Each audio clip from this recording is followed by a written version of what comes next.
So, now for everybody's favorite part, the Q&A. So, as always, we have a standing rule. If you're one of the brave liberals or leftists who came out to hear me, and I appreciate it, and you want to ask a question, raise your hand, you go to the front of the line. People who disagree always go to the front of the line. That's the standing rule. So.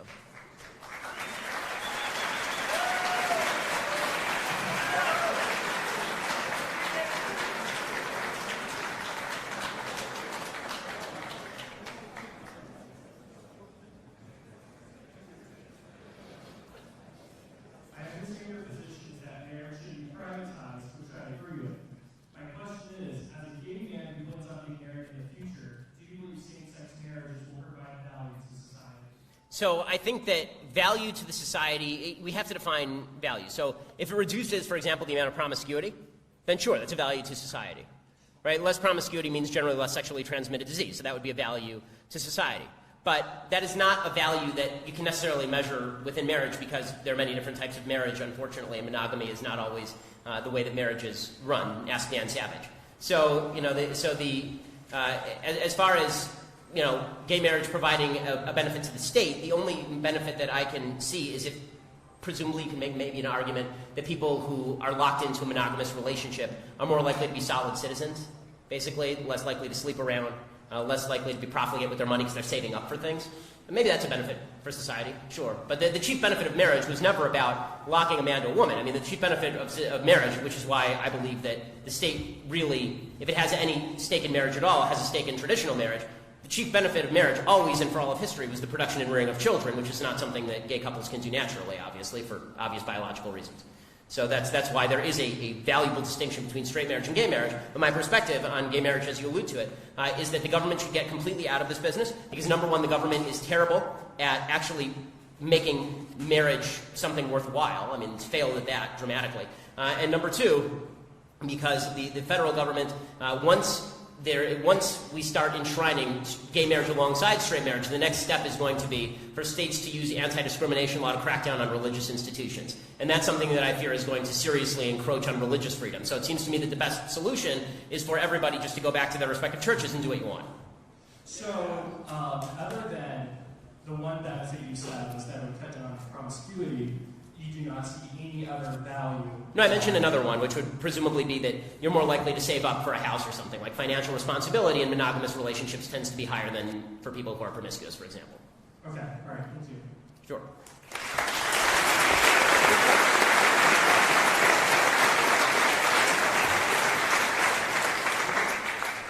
Hello? Okay, cool. Thank you, Tom. All right. Hey, Houston, I actually really agree with you a lot more than I disagree with. It tends to be a thing among reasonable people. So, I appreciate it. Yeah. So, my question that I have for you essentially stems from an article that you've written, essentially why atheism is morally bankrupt.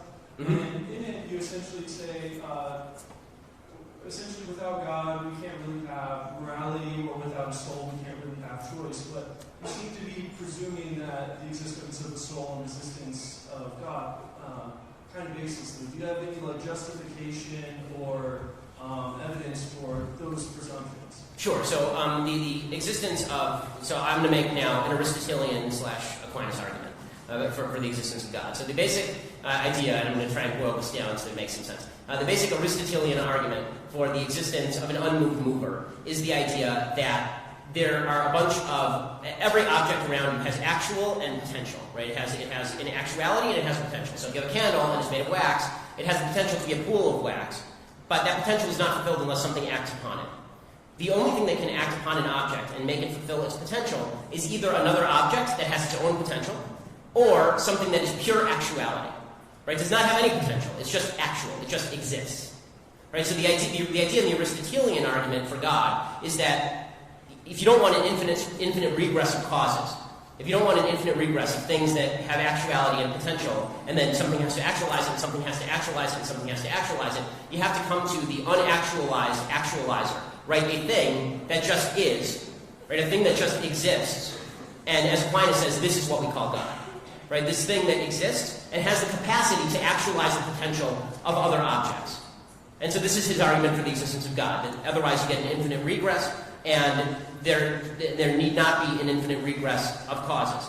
Now, this is a basic Aristotelian argument, as I say, that is shaped by Aquinas. There are other good arguments about this. One is based on the principle of sufficient reason, this idea that we have the capacity to understand the universe. So if you believe that you have the capacity to understand the universe, which most scientists and atheists believe, that we have the capacity to understand the universe, are there limitations to that capacity? So the principle of sufficient reason suggests there are no limitations, we just don't have enough information, but if given proper information, we can understand every aspect of the universe. If that's the case, then you have to ask, okay, that creates a system where, to understand things are contingent on one another, right? If a baseball hits a window, that's contingent on me hitting the baseball. So again, and this is true for every scientific law, laws of nature, right? If there's a law of gravity, then we try and discover why is there that law of gravity? Where did that come from? And so the idea is that if you're a believer that we have the capacity to understand all of these things, and that we have sufficient reason to understand the universe, then there has to be something outside the system of contingencies that got the ball rolling in the first place. Right? A timeless being that is pure existence, again, it's a very similar argument. A timeless being, it has to exist outside of time because otherwise it would be fulfilling a potential. Things inside time always have a potential to be fulfilled. But things outside of time don't have a potential to be fulfilled. So I've described to a being that has pure existence, that exists outside of time, and that has the potential to actualize anything. That's God.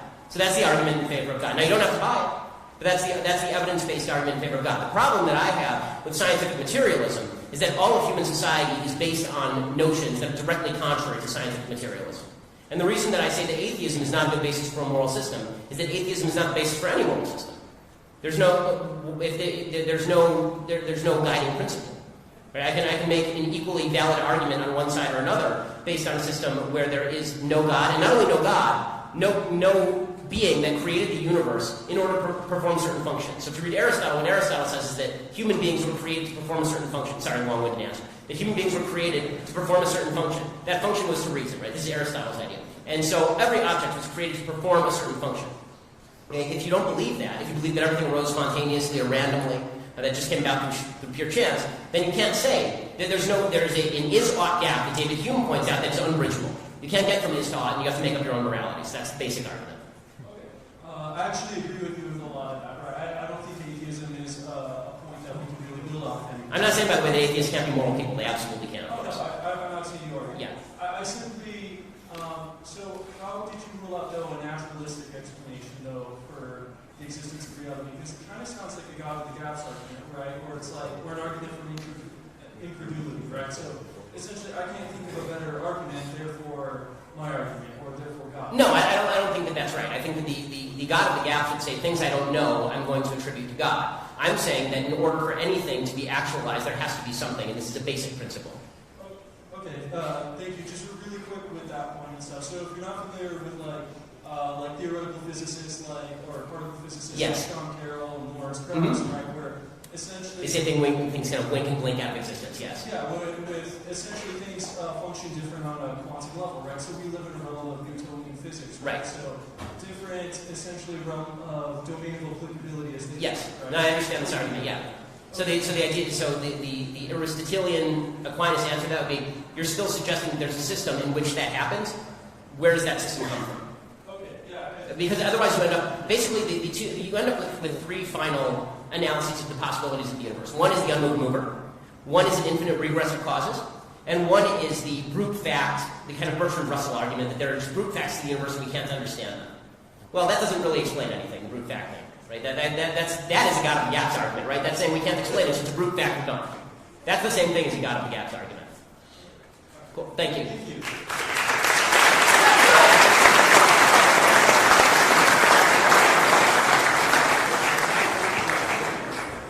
By the way, I want to thank Edward Fieser, who's the author of some books that talk specifically about a lot of those arguments. Hey, Ben. So I've seen a lot of your videos, and I just had a couple of quick questions about education. Mm-hmm. So let's just start out. And where do you stand on it? Where would you like to see it in 50 or 100 years? Well, I think that education needs to get back to a perspective where we are training people for actual activities rather than training people for whining outside this lecture hall. So you'll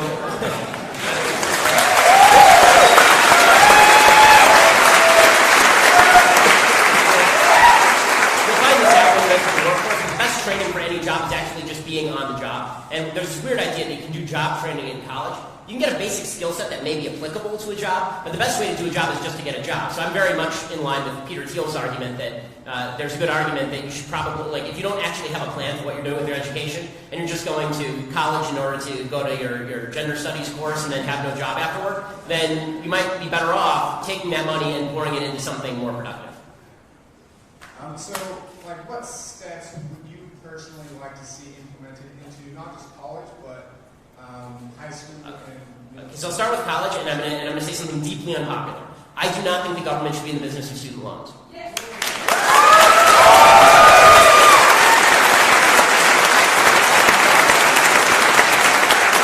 reason I say that is because the government is not answerable to anybody. It's just a giant money bag, and they have an interest in providing student loans to anyone who will take it because now you're dependent on the government and you like the government. When it comes to private loans, I'll give you an example. When it comes to my wife's medical school education, we took out a bunch of private loans. Or we didn't have to, but we could have. If we had done that, we would have gotten loans up the wazoo. She's going to be a doctor. She'll pay it back. Better example is Harvard Law. I had big loans from private institutions for Harvard Law. Did I have trouble getting a loan? Of course not. They knew that I'd be making 6 figures coming out of Harvard Law. Now, if I wanted to major in lesbian dance theory, would I have been able to get an actual loan from an actual bank? No, because the loan officer would look at me and say, how in the world are we going to pay this off? I mean, we can't repossess your lesbian dance theory degree. So what exactly do we do here? So privatizing student loans would do a lot to actually inject a measure of rationality and forward thinking into college. As far as high school and elementary school, we need to go back to a standards-based curriculum, and we need to go back to localism, because the people who care most about their kids' education are still the parents. This notion... There's this idea that if we just pour money into schools, and suddenly that's going to fix all the public schools, it'll fix elementary, it'll fix middle, it'll fix high school. The fact is that good schools start with parents who care enough about their children's education to get involved and make sure that their kids are getting a good education. So I am for things like vouchers, and I am for freedom and educational choice, and I am for localism, but it all starts at home. And I think that if you really want to fix the educational system, you have to start with the idea that the schools are not responsible for your kids' education in the main. You are responsible for your kids' education in the main.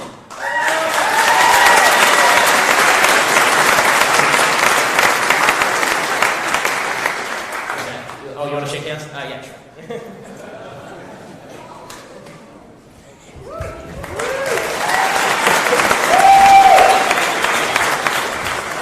It's becoming raving crowds. For many people, we're nearing a point of no return towards a permanent, tyrannical, out-of-control government. Short of another civil war, what are at least 2 specific things embracers of natural rights, liberty, and economic freedom can do to actually get the pendulum to swing the other way and recapture the moral high ground in the current cultural, political, and economic environment? So I think the first thing that people who want freedom need to do is they need to start speaking the language of morality. The biggest mistake that people on the right make is they make efficiency arguments. Right? They say socialism is bad because it doesn't work, because it makes people poor. No, socialism is bad because it's a crappy idea that steals money from some people and gives it to others based on jealousy. Right? If you make a moral argument, people are more likely to engage. Because everybody has a basic moral sense that stealing is wrong, but people may not care that efficiency doesn't work. And so conservatives need to start talking moral sense again. This natural rights is based entirely on right and wrong. We have to get back to discussing in exactly that way. That's the first thing. The second is that we have to get politically involved. We have to run for office. We have to get involved in local office. And we also have to get involved in the culture. Because culture shapes how people think. Hollywood shapes how people think. I don't like what's going on with the NFL right now because I think that it's actually taking away a cultural space. I think the left started and Trump's front has actually made it worse. I think it's taking away a common cultural space that we needed to be free of politics and made it worse. I think Kaepernick started it. Actually, it started before that. It started with the hands up, don't shoot nonsense from the St. Louis Rams in 2014. But the taking away of common cultural spaces is a problem, but the right needs to start moving into cultural spaces and telling our stories on a way that appeals to emotions.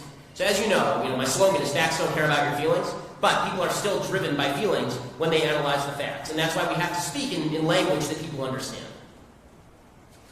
And I appreciate that response. And as a follow-up, what are your personal views on an Article 5 Convention of States? Do you... I've endorsed that. I cannot say, actually today I endorsed that. Oh, so yes, I'm in favor of the Article 5 Convention of States. So I didn't see that. Yeah. So yeah, I'm in favor.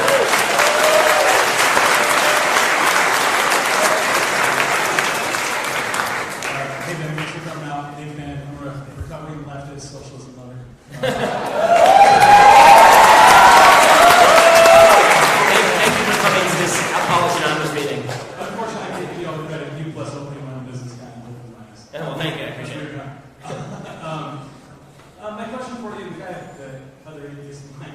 question a little bit. Yeah. But I wanted to ask you, I've watched, obviously, a ton of your videos, so much that I think my girlfriend hates you, sorry about that. I've noticed, in my opinion, I feel like you straw man a lot of atheist arguments. And I was wondering, can you give me your actual definition of atheism? Because I saw the conversation you had with Mr. Plager. Yes. And could you expand on that a little bit for me? Sure. I mean, it would be more fun if you give me your definition of atheism, and then we can talk about it. Because, why don't we start with that? So I understand the dictionary definition of atheism is just somebody... There is no God, yeah. Right. But I think it's a little bit deeper than that. And out of the many atheists that I've talked to, I've never met a single one that says that they have empirical knowledge that God doesn't exist. And I feel like that's the argument that you're making. I could be wrong. I don't mean to... Well, to me, that was the difference definitionally between agnostics and atheists. Right. So if you want to say that, if you want to talk about agnosticism and say maybe God exists, maybe doesn't, but I don't have evidence of it, so I don't believe. That's borderline agnostic atheist. That's fine. I mean, it doesn't really matter. I mean, to my central argument, whether you're an agnostic or an atheist, the bottom line is that without the belief that there is a purpose to the universe, without a belief that there is a purpose to your life, without a belief that you have the capacity to make individual choices, it's very difficult to build a civilization. By difficult, I mean impossible. So on that note of free will, which is what you're talking about. Yes. I think free will, by the way, is the single most important principle undergirding any civilization. Okay, absolutely. And to be totally honest with you, I'm torn on this stuff with myself. Yeah. And which is why... But in your own life, you're not, because you chose to come here and you chose to ask me a question, right? It's complicated. I would hate to think that the universe randomly imbued you with a set of atoms that showed up here randomly to ask me a question. That would be very disappointing to me.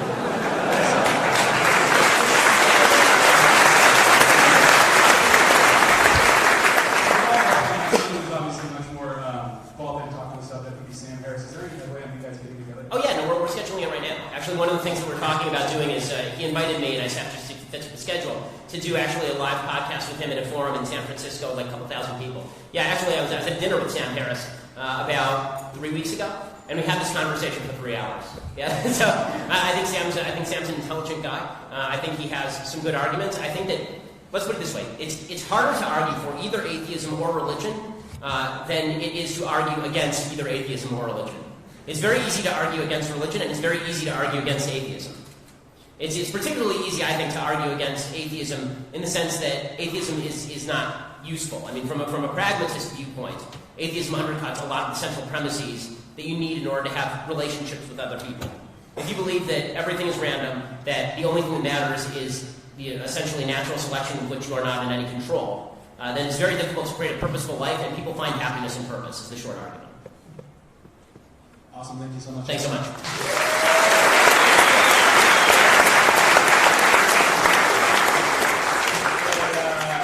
Huge fan here. I've been listening to your podcast for almost a year. Well, thank you. I appreciate it. Still waiting for your president candidacy when you.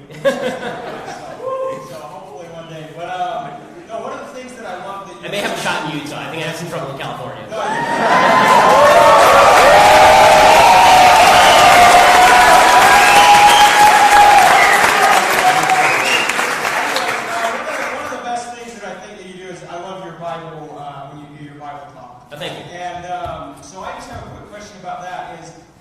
in the book of Isaiah, in chapter 5, Isaiah talks about that there will be a time where people will call good evil and evil good, and dark light dark.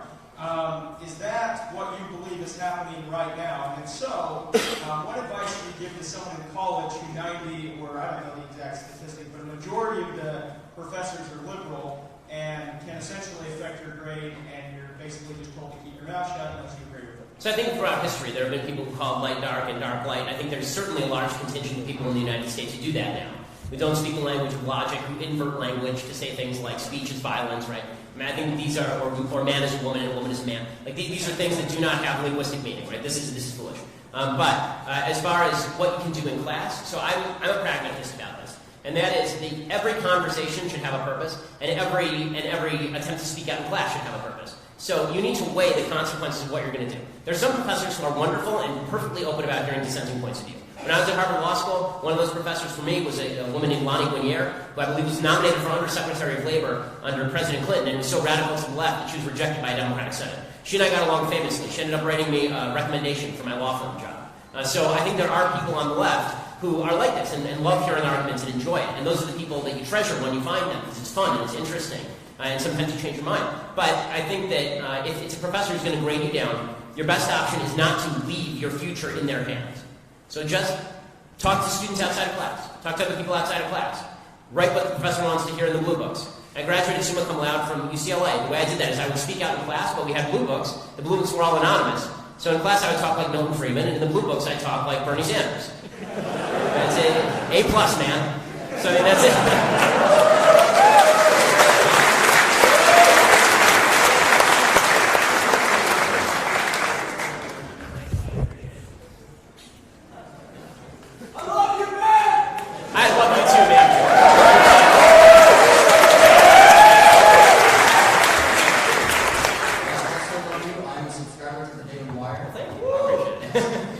Thank you for helping my children through college. I appreciate it. I've also seen a lot of your videos. My girlfriend, however, does not make me mostly because I don't have one. But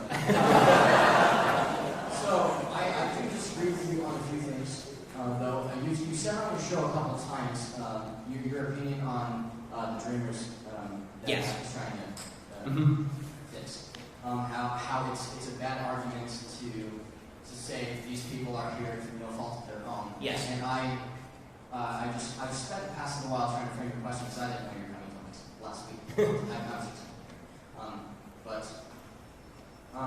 last week, when you were at Berkeley, you had someone ask you a question about abortion, and you said that mothers who are getting an abortion cannot be prosecuted for that because they don't have a criminal intent on this right now. Yes. You've also said in a bunch of your videos that children are incapable of consent. Wouldn't that also mean that they're incapable of mens rea? Yes. So they are incapable of mens rea, but the crime of illegal immigration is not one that requires intent. So there are certain crimes that are strict liability and certain crimes that require intent. So, for example, if a crime that requires intent is murder. Murder requires intent. First-degree murder requires intent. If I trespass on your property, that is not necessarily a crime that requires intent. Or if I accidentally stumble on your property, I don't necessarily have to have had intent to stumble on your property for the police to prosecute me for trespass, right? Because that's a strict liability crime. There are certain crimes that are like that. Illegal immigration is one such crime. Now, the argument that I've made on Dreamers is that I don't think all Dreamers should be deported. I think that we should analyze whether someone should be deported not based on the circumstances why they're in the country, but on the benefit they can provide to the country. So you should analyze people on a one-to-one basis. Meaning, are you a person who is here being productive, contributing to the country? Are you part of the American dream? Stay. If you're not, get out. Right? And that's how I feel about, any choice that we can make about people, whether we're bringing people in legally or whether we're determining what to do with people who are already here illegally. That seems to be the same standard. If you're here illegally, you should go to the back of the line and way behind the people who came here legally. And then my follow-up question to that is, what would you have these people who are in this situation actually do to show to the United States government that they're willing to be responsible potential citizens? So I think that your life record tends to show it. So the DREAM Act, or what would be the DREAM Act, applies to people who are between the ages of 16 and 31 as of 2012, I believe. So that means that all those people are now about the age of 21, right? That class of dreamers.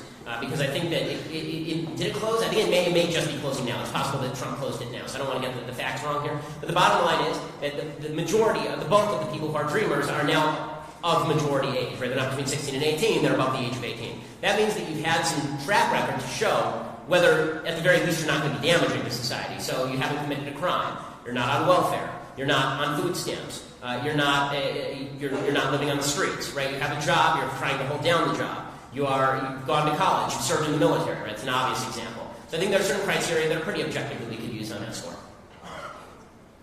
May I shake your hand? Sure.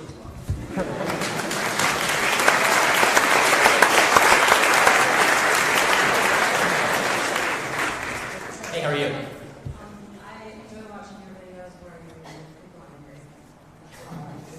So, I want to understand your position on transgender people better. Sure. So, as you're probably aware, the genitals and the brain form between separate stages. And based on the amount of hormone, which is usually triggered by the chromosomes that are produced to the genitals, it's either male or female. Right. Whether or not that is also, since the brain is in a separate phase, it's possible to influence that, but it's also possible that it may not be. So I'm wondering, from your perspective, there's not some studies like Milton Diamond did one where they injected female biological rats with testosterone in the brain, and just during brain stage, and these rats, start to talk about transgender, but Right. they're at least lesbians on the transgender other. Okay.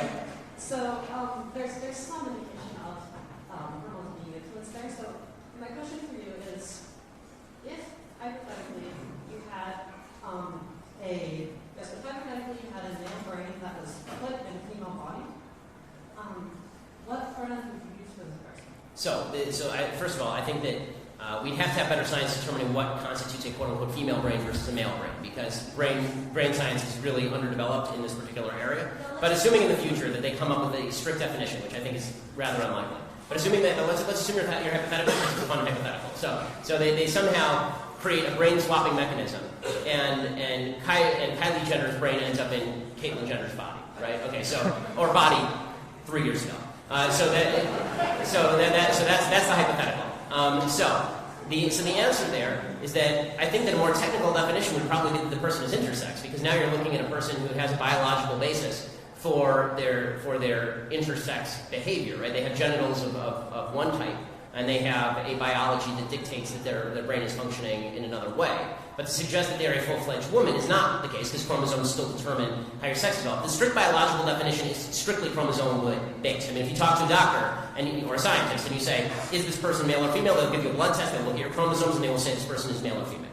If you're talking about something else, then you could be talking about somebody who's intersex. The argument that it seems to me a lot of transgender folks are making is not that they actually have to demonstrate anything objectively verifiable in order to claim transgenderism. And this is where you run into some problems, right? Not that we run a brain scan and we determine that you have a brain that looks more like a female brain than a male brain, but that without running a brain scan, if you claim or if you think that you're a member of the other sex, we now invariably have to call you a member of the other sex.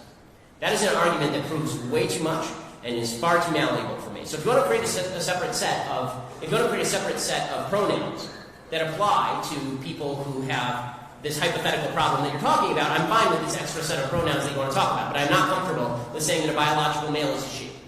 Because a biological male is not a she, a biological male is a he. Yeah, I'm sorry where the person might put their hands around your neck. I agree that there are cases where... Yeah, that was a little bit over the top. That night did not go as I planned. I mean, at least ask me on a date first.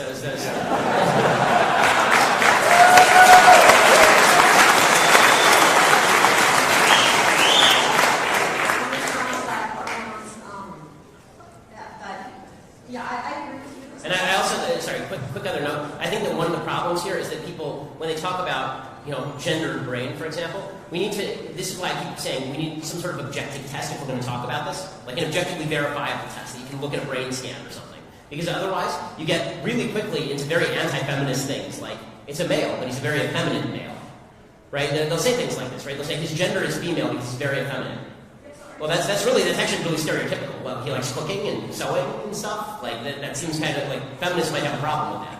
We've actually not done a lot of brain scans where they look at the specific gender portions of the brain and find the transgender. Statistically, have a more gendered part of the brain. So there are two problems with these brain scan studies, which I've seen. So the brain scan study, the first problem is that they are very, very small sample size, and also they're self-selected. So you have a bunch of people coming in and saying, I'm transgender, scan my brain. You can't do a study that way. What you have to do is you have to take a cross-section of people. You have to have a control group. You have to have a cross-section of people who are not transgendered also. And then you need to see, okay, if there's somebody in the non-transgender community who has the same brain scan but is not transgender, that sort of debunks the argument. And they haven't really done that. Well, if you have the study, send it to me and I'm happy to take a look at it. That's fine, I'm happy to take a look at it. The sample sizes are incredibly small. And finally, brain scans, as I said, they need to get a lot more sophisticated before I'm willing to buy this argument, because brain scans are notoriously difficult to remember. My wife being a doctor, we talk about this kind of stuff a lot. And brain scans, I mean, they still are trying to figure out the particular function of parts of the brain. So the idea that female biology comes down to a random part of the brain that we haven't even identified what it does yet. I mean, this is why brain surgery is so difficult. This is so. Listen, as the science develops, I'm willing to hear arguments about using a new set of pronouns to address people who have an objectively verifiable brain scan, for example. But I'm not willing to hear that Caitlyn Jenner, who spent his entire life as Bruce Jenner, is now a woman, without any further evidence other than Caitlyn Jenner saying he's a woman. That's not correct. And by the way, even if he had a brain scan that said differently, he'd still be a man with this particular problem. He'd be a biological man with a female brain if your hypothetical is true, and let's be specific about our language. Yeah, thank you. I appreciate it. Thank you.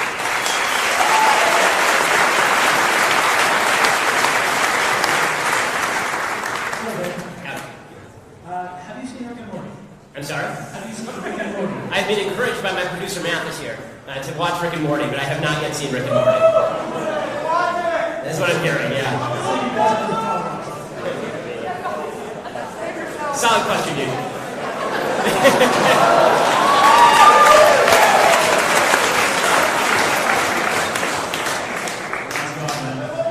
It's going okay, how are you? I'm good. So I watched the videos of every point debater. How do you know I took third place on my 6th grade debate team? So, prepare yourself. So, I watched your interview with Piers Morgan, and so I don't support him down Piers Morgan. This is a question for them.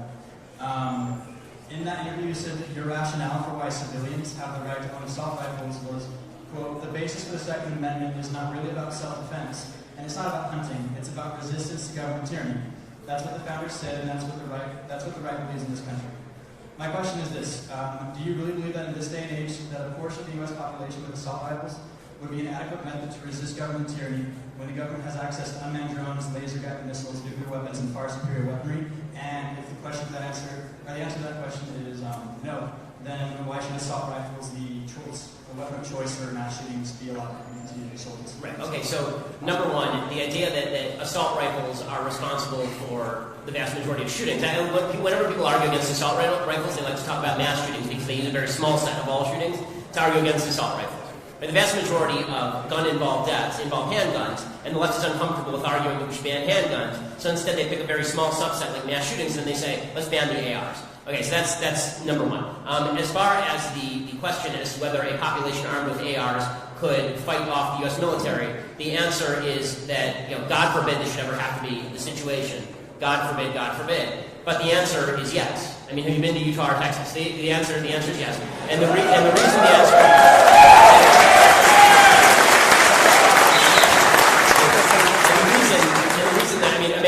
imagine if the federal government tried to go to Texas and confiscate guns. Not going to go well. But the reason that I say this is because insurgencies all over the world routinely fight off larger and more well-equipped armies and create intense struggles for those armies, including the most powerful army in the history of humanity, the United States military, with significantly inferior weaponry. So when you're talking about a country of 330 million people, where there are 100 million guns in this country, 100 million, right? The active duty members of the U.S. military, it's like 2 million active duty members of the U.S. military.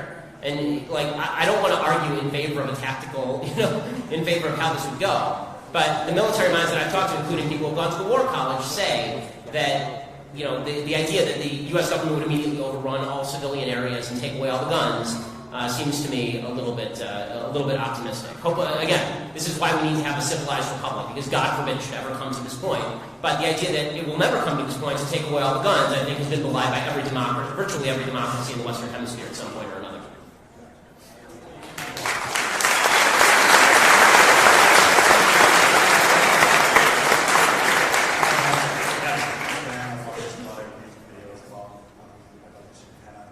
Sounds good. Two real quick questions. One is, I'm a pre-med student. I am a medical student. And I just want to know, I know that you are not a fan of socialized healthcare or the single-payer system. But I'm curious to know if you think that the healthcare system as it is now needs any changes. If so, what changes? It needs wild deregulation. So the healthcare system that is currently built in a wide variety of areas. First of all, we do need to disconnect and work to disconnect employer-based health insurance. Right? You need to buy individual health insurance. Basically, everyone should be on the individual market, and health insurance companies should be competing for your business, and you should voluntarily form associations to buy health care with your church or your synagogue or your friends in order so that you can take care of sick people. The problem with employer-based health insurance is that it disconnects you from the actual cost of the health insurance. You don't know how much your insurance costs. You don't know how much your doctor costs. If you walked into your doctor's office today and asked how much for an x-ray, the doctor can't tell you. The doctor has different rates for different insurance companies and different rates for individuals than for insurance companies. That means it's very hard to develop competition, open competition in the marketplace. When you do have open competition in the marketplace, you get better service, just like everything else, better service for lower cost. The evidence being the laser eye surgery industry. That industry had gone from $20,000 an eye like 10 years ago to like $3,000 an eye now, and it's much better because it's deregulated. Insurance companies don't cover it, and people pay cash. Right? So whenever there's competition, then you get cheaper health insurance, and more people keep cheaper health care, and this holds for health insurance too. And that allows more doctors to go into that business. This is why doctors now want to be ophthalmologists, right? Or optometrists. So the idea of deregulating that aspect of the marketplace is useful. Deregulating health care across state lines would be another easy one. Preventing, I think, loosening state licensing for medicine, I think would help. It's basically a cartel. The idea that you have to be a doctor in order to draw blood or take particular tests, I think is ridiculous. And the fact is that nurses are doing most of this stuff anyway. So, my wife works in hospitals. I keep referring to her because I love her and she's amazing. But not just because of that, because she works with nurses all the time. And this is where we're moving anyway, right? Regardless, nurse practitioners are taking over more and more of this stuff. But it's ridiculous that you should have to pay $100 to see a doctor to prescribe you Tamiflu. Right? That's silly. It's silly. I think that we have to deregulate a lot of those sorts of things. More competition. The real question is not how do you bring down the price of healthcare. That's pretty easy because it's the same answer there as it is everywhere else. The real question is what do you do with the people who didn't buy healthcare and now they're 70 years old and they're sick? Right? That's always the hard question. And the answer is that this is where social institutions are so important. This is where churches and synagogues come in. This is why we give charity. Right? This is why we have to work with our fellow man. This is why, even atheists should be very much in favor of churches and synagogues that take care of all of these people who wouldn't be able to take care of themselves on their own. And if churches and synagogues won't do it, then you can have a baseline system where, these people are put into a high-risk pool, for example. But with that, you have to make sure that you don't actually undercut the incentive for young people to buy health insurance. Because if you have this backstop, then people will rely on the backstop. That's the way to bring down costs. The real question is, how do you increase the supply of doctors? Everybody talks about bringing down costs. How do you increase the supply of doctors? The answer is more competition. They get paid more. There's less red tape. There's less regulation. They see more patients.